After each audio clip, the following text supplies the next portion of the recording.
المقدمة: الموت حقيقة حتمية سوف يعيشها الخلق أجمعين. سورة آل عمران، الآية 185. لكل نفس ذائقة الموت. لقد وضع الله تعالى في الدنيا أشياء كثيرة لتذكير البشرية بهذه الحقيقة، ومن هذه العلامات وفاة أحد الأحباء. إن فقدان أحد الأحباء هو بلا شك موقف محزن للغاية، ولا يمكن لأحد أن يفهم تأثيره على حياة الإنسان إلا من عاشه. لقد وضع الإسلام طريقة للتعامل مع كل أمر، لذلك سيناقش هذا الكتاب بعض الطرق التي يمكن أن تساعد المرء في التعامل مع فقدان أحد الأحباء. إن العمل بهذه التعاليم سيساعد المسلم على تحقيق الأخلاق النبيلة. وفقاً للحديث الموجود في جامع الترمذي رقم 2003، نصح النبي الكريم محمد صلى الله عليه وسلم بأن أثقل شيء في ميزان يوم القيامة هو الأخلاق النبيلة. إنها إحدى صفات النبي الكريم محمد صلى الله عليه وسلم، والتي أثنى عليها الله تعالى في سورة القلم الآية 4 من القرآن الكريم: وإنك لعلى خلق عظيم. لذلك فإن من الواجب على جميع المسلمين أن يتعلموا ويعملوا بتعاليم القرآن الكريم وسنة النبي محمد صلى الله عليه وسلم ليصلوا إلى الأخلاق الحميدة. فقدان أحد الأحباء، إن الصبر من أصعب الصفات التي يجب أن يتحلى بها الإنسان عند فقدان أحد الأحباء، ولكن هذا الأمر أكد عليه الإسلام في جميع تعاليمه. ولا بد أن يفهم الإنسان أن عدم الصبر لن يغير التاريخ، فما حدث لا يمكن أن يتغير بسلوك الإنسان. فالإنسان الذي فقد أحد أحبائه سوف يعاني من هذه الخسارة، سواء كان صبوراً أو غير صبور. وإذا كان غير صبور فسوف يفقد أحباءه ويخسر المكافأة التي لا تعد ولا تحصى والتي تأتي مع الصبر. سورة الزمر الآية 10: إنما يوفي الصابرون أجرهم بغير حساب. بالإضافة إلى ذلك، قد يغضبون الله تعالى بتصرفاتهم، في حين أن الشخص إذا صبر فسوف يعاني من موت أحبائه، ولكنه سيحصل أيضاً على مكافأة لا تحصى. وعلى أي حال، فإن الشخص سوف يعاني من موت أحد أحبائه، ولكن يجب عليه اختيار الطريق الذي يسلكه، طريق المكافأة أو طريق الشقاء. وهذا مرتبط بحديث موجود في صحيح مسلم رقم 7500، والذي ينصح بأن كل حالة للمؤمن يمكن أن تؤدي إلى النعم. إذا أظهر المرء الصبر في الشدة والشكر في أوقات الرخاء، فسوف يكون محاطاً دائماً بنعم الله تعالى. بالإضافة إلى ذلك، يجب على المرء أن يتذكر دائماً حديث النبي الكريم محمد صلى الله عليه وسلم الموجود في صحيح البخاري رقم 6424، وهو ينصح بأن من يصبر في سبيل الله تعالى على فقدان أحد أحبائه لن يكون جزاؤه إلا الجنة. على الرغم من أن مواجهة فقدان أحد الأحباء أمر صعب للغاية، إلا أنه يجب على المرء أن يتذكر دائما أن الله تعالى لا يحمل أحدا أكثر مما يستطيع تحمله. سورة البقرة الآية 286: لا يكلف الله نفسا إلا وسعها. الموت حقيقة ثابتة في وقت محدد لكل إنسان، ولا يمكن تأجيله أو تعجيله. وفهم هذه الحقيقة قد يساعد المرء على قبول حقيقة مفادها أن موت أحبائه في وقت محدد كان أمراً لا مفر منه. سورة آل عمران الآية 145: وما كان لنفس أن تموت إلا بإذن الله كتاباً مكتوبا. لذلك فإن إظهار عدم الصبر على أمر لم يكن قابلاً للتغيير لا معنى له ولن ينفع أحداً أبداً. وهناك أمر آخر يشجع الإنسان على الصبر، وهو أن يدرك أن من يحبه قد انتقل إلى شيء أفضل بكثير من هذه الدنيا الفانية.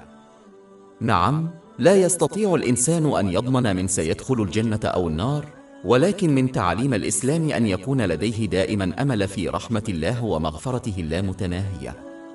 سورة الزمر الآية 53: قال يا عبادي الذين أسرفوا على أنفسهم لا تقنطوا من رحمة الله إن الله يغفر الذنوب جميعاً. إن الإنسان لا يملك في واقع الأمر أن يحصر رحمة الله تعالى ومغفرته اللامحدودة في أحد، ولذلك ينبغي للإنسان أن يأمل دائما أن يغفر الله تعالى لحبيبه ويدخله الجنة يوم القيامة، ولذلك ينبغي للإنسان أن يتأمل في مصاعب الدنيا ويفرح بنجاة حبيبها منها وصولها إلى رحمة الله تعالى، وهذا لموقفي ظهر جليا فيمن مات في صقرة فللشك أنك للأطفال سدخلون لجنع مبشرة، وهذا ما يكدها كثير من المواضع، مثل الحديث الموجود في صحيح البخاري رقم 7047. ومن المهم أن نلاحظ أنه كما ورد في الحديث الموجود في صحيح البخاري رقم 1302 فإن الصبر الحقيقي يظهر في المصيبة، أي منذ بداية المصيبة فصاعدا، فقبول حقيقة فقدان الحبيب مع مرور الوقت أمر يحدث مع الجميع، وهذا هو القبول وليس للصبر لحق. ومن المهم أن نعالج مفهوما خاطئا شائعا في الإسلام. يعتقد البعض أنه لا يجوز البكاء على الميت، وهذا غير صحيح، فقد بكى النبي صلى الله عليه وسلم في مناسبات كثيرة عند موت أحد، مثل بكائه عند موت ابنه إبراهيم رضي الله عنه، وقد ثبت ذلك في حديث في سنن أبي داود برقم 3126. إن البكاء على الميت من الرحمة التي وضعها الله تعالى في قلوب عباده، ولا يرحم الله تعالى إلا من يرحم الناس، وقد أشار إلى ذلك النبي صلى الله عليه وسلم في حديث في صحيح البخاري برقم 1284. وفي نفس الحديث المذكور صراحة أن النبي صلى الله عليه وسلم بكى على حفيده المتوفى.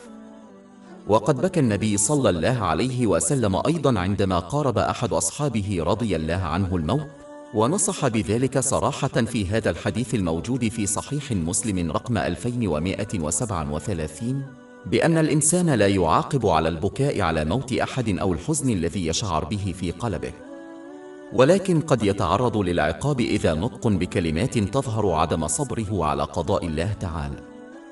ومن الواضح أن الشعور بالحزن في القلب أو ظرف الدموع ليس محرما في الإسلام، والأشياء المحرمة هي النحيب وإظهار عدم الصبر بالكلام أو الفعل، مثل تمزيق الثياب حزنا، وهناك تحذيرات شديدة ضد أولئك الذين يفعلون ذلك. لذلك يجب على المرء تجنب هذه الأفعال بأي ثمن. لا يعاقب الشخص على التصرف بهذه الطريقة فحسب، بل إذا رغب الميت وأمر الآخرين بذلك عند وفاته فسوف يحاسب أيضا، ولكن إذا لم يرغب الميت في ذلك فهو بريء من أي مساءلة. وقد ثبت ذلك في حديث في جامع الترمذي برقم 1006. ومن البديهي أن الله تعالى لا يعاقب أحدا بسبب فعل غيره إذا لم ينصحه بذلك.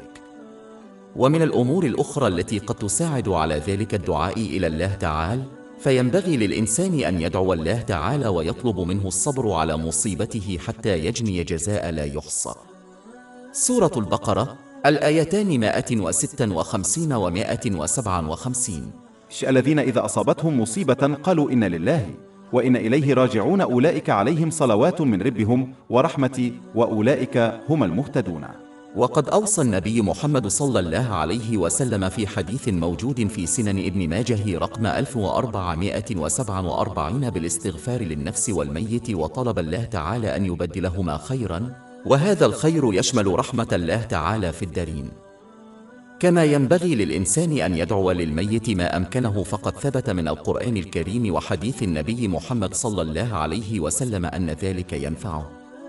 سورة إبراهيم الآية 41. ربنا اغفر لي ولوالدي وللمؤمنين يوم يقوم الحساب. وسورة الحشر 59 الآية 10. قائلين ربنا اغفر لنا ولإخواننا الذين سبقونا بالإيمان. وأخيرا فقد ذكر النبي محمد صلى الله عليه وسلم في أحاديث محددة مثل حديث سنن أبي داود رقم 2880 أن دعاء الولد لأبيه المتوفى مستجاب. ومن الأمور الأخرى التي تساعد على تقوية إيمان المسلم عندما يرحل أحد أحبائه عن الدنيا أن يغفر له المتوفى بصدق أي خطأ ارتكبه المتوفى بحقه، وهذا يؤدي إلى فتح أبواب الرحمة والمغفرة للمتوفي، لأن الله تعالى يغفر لمن يغفر لغيره من أجله. سورة النور الآية 22. وليعفوا وليصفحوا ألا تحبون أن يغفر الله لكم. عندما يتبنى المرء هذا الموقف نأمل أن يمنحه الله تعالى القوة للتعامل مع خسارته بطريقة تكسبه مكافآت لا تعد ولا تحصى. وبالمثل يجب على المرء أن يشجع الآخرين الذين ظلمهم المتوفى على مسامحتهم أيضا قبل حلول يوم القيامة، نظرا لأن اليوم الأخير هو يوم العدالة، فسوف يصحح الله تعالى جميع الأخطاء. لذلك إذا لم يحصل الشخص الذي ظلم شخصا آخر على المغفرة من ضحيته، فسوف يضطر إلى تسليم أعماله الصالحة إلى ضحيته، وإذا لزم الأمر يأخذ خطاياه حتى يتم إقامة العدل. قد يؤدي هذا إلى رمي الظالم في الجحيم، وقد تم تحذير ذلك في حديث موجود في صحيح مسلم رقم 6579. يمكن للمرء ويجب عليه سداد أي ديون تركها أحباؤه وراءهم، لأن هذه أيضا قضية مهمة سيتم تناولها يوم القيامة. الجميع يدركون مرتبة الشهادة، ولكن حتى ديونهم لن تغفر حتى يتم تسويتها. وقد ثبت هذا في حديث موجود في صحيح مسلم رقم 4880.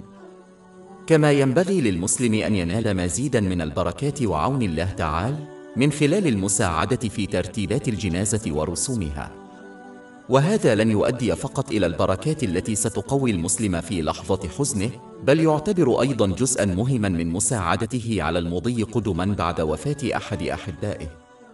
وهناك أمر آخر يمكن أن يساعد، وهو أداء الأعمال التي ورد أنها تفيد المتوفى. فوفقا لحديث موجود في صحيح البخاري رقم 2770، فإن إعطاء الصدقة نيابة عن المتوفى يفيده.